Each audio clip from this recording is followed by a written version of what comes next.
मेरे पास ये कुछ फॉर्चून कुकीज़ पड़े थे और मैंने सोचा आज इनको ओपन कर दूँ। तो इनकी खुद की अपनी हालत ख़राब है, लेकिन लेट्स सी कि इसमें मेरा फॉर्चून क्या निकलता है। तो मैंने खोल लिए हैं, एक एक करके निकाल रही हूँ सारे।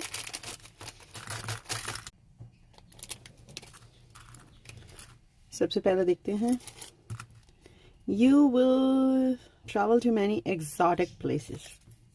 Really not happening, not happening. Next one,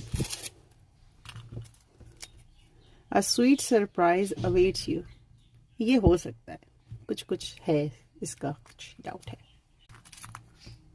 okay, you can talk your way out of almost anything, and that is so true. So these are my fortune.